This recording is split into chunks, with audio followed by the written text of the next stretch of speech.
பதவியை ஏற்றதும் மஹிந்தவுக்கு ஏற்பட்ட பரிதாப நிலை, சம்பந்தரின் சூழ்ச்சியா? அரசாங்கத்திற்கு நெருக்கடி கொடுப்போம், மஹிந்த சவால். மைத்திரி மஹிந்த கூட்டணிக்குள் மோதல், அதிகாரத்தை கைப்பற்ற இரகசிய திட்டம். ராஜபக்ச குடும்பத்தின் நோக்கம் வெளியானது, ஜனாதிபதி வேட்பாளர் தொடர்பில் தகவல்.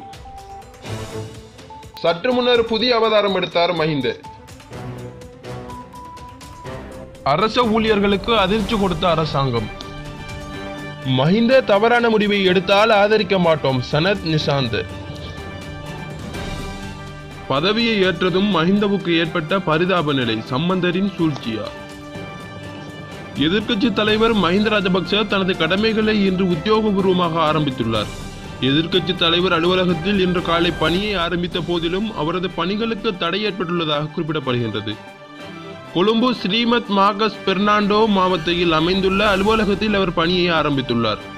பணியை ஆரம்பித்த பின்னர் ஐக்கிய மக்கள் சுதந்திர முன்னணி தலைவர்களின் கூட்டம் நடைபெற்றது. அதன் பின்னர் ஊடகவியலாளர் சந்திப்பு இடம்பெற்றுள்ளது.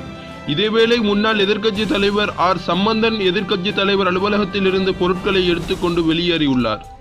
எப்படி இருப்பினும் இதுவரையில் எதிர்க்கட்சி தலைவர் செயலாளர் நியமிப்பதற்கு அரசாங்கம் நடவடிக்கை மேற்கொள்ளவில்லை.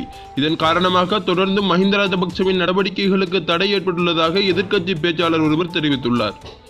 இதனை சம்பந்தரின் சூழ்ச்சி என மஹிந்த தரப்பினர் குற்றம் சாட்டியுள்ளனர்.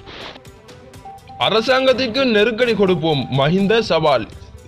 இன்று முதல் வடக்கு, கிழக்கு, தெற்கு, மேற்கு, மலையகம் என நாட்டின் சகல பகுதி மக்களின் பிரச்சினைகள் தொடர்பிலும் அவதானம் செலுத்த உள்ளதாக எதிர்க்கட்சி தலைவர் மஹிந்த ராஜபக்ச தெரிவித்துள்ளார். எதிர்க்கட்சி தலைவராக நியமிக்கப்பட்டுள்ள மஹிந்த ராஜபக்ச இன்று தனது கடமைகளை உத்தியோகபூர்வமாக பொறுப்பேற்ற பின்னர் ஊடகங்களுக்கு கருத்து வெளியிடும் போதே அவர் இவ்வாறு குறிப்பிட்டுள்ளார். இதன்போது தொடர்ந்தும் அவர் கருத்து வெளியிட்ட அவர், இதுவரை காலமும் எதிர்க்கட்சி தலைவர் பதவி பிரதேச பிரச்சினைகளுக்காக மாத்திரம் மட்டுப்படுத்தப்பட்டிருந்தது. இன்று 4 வருடங்களின் பின்னர் நாம் எதிர்க்கட்சியாக நாட்டு மக்களுக்கு சேவை வழங்க உள்ளோம். வடக்கு, கிழக்கு, தெற்கு, மேற்கு, மலையகம் என நாட்டின் சகல பகுதி மக்களின் பிரச்சினைகள் தொடர்பிலும் இன்று முதல் நாம் அவதானம் செலுத்த உள்ளோம். அரசாங்கத்தின் செயற்பாடுகளின் குறைகளை சுட்டிக்காட்டி மக்களுக்கு நியாயம் கிடைக்க எதிர்க்கட்சி தலைவர் அலுவலகம் அர்ப்பணிப்புடன் செயற்படும். சிங்கள, தமிழ், முஸ்லிம் மக்களின் பிரச்சினைகள் குறித்து நாம் அதிக கரிசனையுடன் செயற்படுவோம். இதேவேளை மக்கள் பாரிய பொருளாதார பிரச்சினைகளுக்கு முகங்கொடுக்கின்றனர் என்றும் அரசாங்கம் மக்களின் பிரச்சினைகளை தீர்க்க முயற்சிக்கவில்லை எனவும் சுட்டிக்காட்டியுள்ளார். மேலும் அரசாங்கத்திற்கு எதிராக செய்யக்கூடிய சகல செயற்பாடுகளையும் செய்ய தயாராக இருப்பதாகவும் எதிர்க்கட்சி தலைவர் மஹிந்த ராஜபக்ச குறிப்பிட்டுள்ளார். மைத்திரி மஹிந்த கூட்டணிக்குள் மோதல், அதிகாரத்தை கைப்பற்ற இரகசிய திட்டம். நாம் எதிர்பார்த்த மாதிரி மைத்திரி மஹிந்த கூட்டணிக்குள் மோதல் வெடித்துள்ளதாக அமைச்சர் சஜித் பிரேமதாச தெரிவித்துள்ளார். இதையடுத்து எதிர்க்கட்சி தலைவர் மஹிந்த ராஜபக்ச தலைமையிலான அணியினர் தனி வழியில் சென்று மீண்டும் ஒரு அரசியல் சூழ்ச்சி ஊடாக அதிகாரத்தை கைப்பற்ற இரகசிய திட்டம் வகுக்கின்றதாகவும் அவர் குறிப்பிட்டுள்ளார். இதுகுறித்து தொடர்ந்தும் கருத்து வெளியிட்ட அவர், மேற்படி விடயம் தொடர்பான தகவல் வெளியில் கசிந்துள்ளது. எனினும் இந்த அரசியல் சூழ்ச்சியையும் நாம் வெற்றிகரமாக முறியடிப்போம். சர்வாதிகார போக்குடைய ராஜபக்ச அணி மீண்டும் ஆட்சி பீடம் ஏற நாம் ஒருபோதும் இடமளிய மாட்டோம். அவர்களின் திட்டங்களை முளையிலேயே கிள்ளி விடுவோம். அதிகார வெறி பிடித்தவர்கள், பதவி ஆசை பிடித்தவர்கள் வெட்கமின்றி ஜனநாயக தீர்ப்புக்கு முரணாக குறுக்கு வழியில் திருட்டுத்தனமாக ஆட்சியை பிடிக்க முயல்வது வளமை. அவர்களுக்கு தோல்வி என்பது சகஜமாகிவிடும். ஐக்கிய தேசிய கட்சியின் இந்த ஆட்சி தடைகள் தகர்த்தெறிந்து தொடரும். எமது ஆட்சியை எவரும் இனிமேல் கவிழ்க்க முடியாது. நாடாளுமன்ற தேர்தலோ அல்லது ஜனாதிபதி தேர்தலோ எந்த தேர்தலையும் அரசமைப்பு விதிமுறைகளுக்கு அமைய எதிர்கொள்ள நாம் தயாராக இருக்கிறோம். அனைத்து தேர்தல்களிலும் நாமே வெற்றி வாகை சுடுவோம். நாட்டு மக்கள் உண்மை நிலையை புரிந்து விட்டார்கள். அவர்கள் எமது பக்கமே நிற்கின்றார்கள்.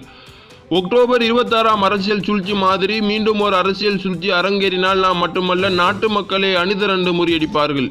குறித்த அரசியல் சூழ்ச்சியை முறியடித்ததில் நாட்டு மக்களுக்கும் பெரும் பங்குண்டு என்று அமைச்சர் சஜித் பிரேமதாச தெரிவித்துள்ளார். ராஜபக்ச குடும்பத்தின் நோக்கம் வெளியானது, ஜனாதிபதி வேட்பாளர் தொடர்பில் தகவல். ஐக்கிய மக்கள் சுதந்திர முன்னணியின் ஜனாதிபதி வேட்பாளர் ராஜபக்சவின் குடும்பத்திலிருந்தே தெரிவு செய்யப்படுவார் என நாடாளுமன்ற உறுப்பினர் நாமல் ராஜபக்ச தெரிவித்துள்ளார். 2015 ஆண்டுக்கு பின்னர் சீரழிந்த இந்த நாட்டை ராஜபக்ச குடும்பம் மீண்டும் கட்டியெழுப்பவும் எனவும் அவர் கூறியுள்ளார். சிங்கள ஊடகத்துக்கு வழங்கிய செவ்வியிலே அவர் மேற்கொண்டவாறு குறிப்பிட்டுள்ளார். இது தொடர்பில் அவர் மேலும் கூறுகையில், ராஜபக்ச குடும்பம் ஒருபோதும் நாட்டையும் போர் வீரர்களான இராணுவத்தினரையும் சர்வதேச சமூகத்துக்கு காட்டிக் கொடுக்காது. நாட்டிலுள்ள அனைத்து இன மக்களும் நிம்மதியுடன் சுதந்திரமாகவும் வாழ வேண்டும் என்பதே ராஜபக்ச குடும்பத்தின் நோக்கம். ராஜபக்ச குடும்பத்தை ஊழல் பேர் வழிகள், மோசடியாளர்கள் என்று பொய்யுரைப்பவர்கள் தாங்கள் செய்த ஊழல் மோசடிகளை மறைத்துவிடக் கூடாது என கூறியுள்ளார். ஐக்கிய மக்கள் சுதந்திர முன்னணியின் ஜனாதிபதி வேட்பாளர் ராஜபக்சவின் குடும்பத்திலிருந்து தெரிவு செய்யப்படுவார் என்று நாடாளுமன்ற உறுப்பினர் சமல் ராஜபக்ச அண்மையில் தெரிவித்திருந்தார். இதைத் தொடர்ந்து நாமல் ராஜபக்சவும் அதே போன்றதொரு கருத்தை குறிப்பிட்டுள்ளார். சற்று முன்னர் புதிய அவதாரம் எடுத்தார் மஹிந்த. புதிய எதிர்க்கட்சி தலைவராக நியமிக்கப்பட்டுள்ள மஹிந்த ராஜபக்ச சற்று முன் தனது கடமைகளை உத்தியோகபூர்வமாக பிறப்பித்துள்ளார். கொழும்பில் உள்ள எதிர்க்கட்சி தலைவர் அலுவலகத்தில் இடம்பெற்ற மத வழிபாடுகளை தொடர்ந்து சம்பிரதாயபூர்வமாக அவர் கடமைகளை பொறுப்பேற்றுள்ளார். இதேவேளை புதிய எதிர்க்கட்சி தலைவர் நியமனம் பல்வேறு விமர்சனங்கள் தோன்றியிருந்த நிலையில் விமர்சனங்களுக்கு முற்றுப்புள்ளி வைத்த மஹிந்த ராஜபக்ச இன்று கடமைகளை பொறுப்பேற்றுள்ளமை குறிப்பிடத்தக்கது. நிறைவேற்று ஜனாதிபதியாக 2 தடவைகள் பதவி வகித்த மஹிந்த பிரதமராகவும் செயலாற்றியுள்ளார். இந்நிலையில் இன்றைய தினம் எதிர்க்கட்சி தலைவராக தனது கடமைகளை பொறுப்பேற்றுக் கொண்டுள்ளார். அரச ஊழியர்களுக்கு அதிர்ச்சி கொடுத்த அரசாங்கம். தமது பொறுப்புகளை முறையாக நிறைவேற்ற தவறும் அரச ஊழியர்கள் மீது சட்ட நடவடிக்கை மேற்கொள்ளப்படும் என நீதிமன்ற சிறைச்சாலைகள் புனரமைப்பு அமைச்சர் தலதா அத்துக்கோரள தெரிவித்துள்ளார். இரத்தினபுரியில் மினித்தியவர வேலை திட்டத்தை ஆரம்பித்து வைத்த உரையாற்றுகையிலேயே அவர் இவ்வாறு தெரிவித்தார். இதன்போது தொடர்ந்து உரையாற்றிய அவர், இந்த பகுதியில் கடமையாற்றும் அரசு ஊழியர்கள் குறித்து தகவல்கள் எமக்கு கிடைத்துள்ளன. அரச ஊழியர்கள் தமது கடமைகளை முறையாக நிறைவேற்ற வேண்டும். இந்நிலைமை தவறும் பட்சத்தில் நாட்டில் நிலவும் சட்டத்திட்டங்களுக்கு இணங்க அவர்கள் மீது தகுந்த நடவடிக்கை மேற்கொள்ளப்படும் என அவர் மேலும் குறிப்பிட்டுள்ளார். மஹிந்த தவறான முடிவை எடுத்தால் ஆதரிக்க மாட்டோம். சனத் நிசாந்த். ஜனாதிபதி தேர்தலில் போட்டியிடும் வேட்பாளரை தெரிவு செய்யும் இறுதி முடிவை எடுக்கும் அதிகாரம் முன்னாள் ஜனாதிபதி மஹிந்த ராஜபக்சவுக்கு இருந்தாலும் அவர் தவறான முடிவை எடுத்தால் நாம் அதனை ஆதரிக்கப் போவதில்லை என ஐக்கிய மக்கள் சுதந்திர முன்னணியின் நாடாளுமன்ற உறுப்பினர் சனத் நிசாந்த தெரிவித்துள்ளார். மஹிந்த ராஜபக்ச தவறான முடிவை எடுக்க மாட்டார் என நம்புவதாகவும் அவர் தவறான முடிவை எடுத்தால் நாங்கள் அதனை ஆதரிக்கப் போவதில்லை என்பதை தெளிவாக கூற வேண்டும் எனவும் அவர் கூறியுள்ளார். ஸ்ரீலங்கா பொதுஜன பெரமுன நேற்று நடத்திய செய்தியாளர் சந்திப்பில் சனத் நிசாந்த இதனை குறிப்பிட்டுள்ளார். அடுத்த ஜனாதிபதி தேர்தலில் தற்போதைய ஜனாதிபதி மைத்திரிபால சிறிசேன நிறுவப்படுவதை ஸ்ரீலங்கா பொதுஜன பெரமுன கட்சியை சேர்ந்த பெரும்பாலானோர் கடுமையாக எதிர்த்து வருகின்றனர். ராஜபக்ச குடும்பத்தைச் சேர்ந்த ஒரே ஜனாதிபதி தேர்தலில் நிறுத்தப்பட வேண்டும் எனவும் அவர்கள் வலியுறுத்தி வருகின்றனர்.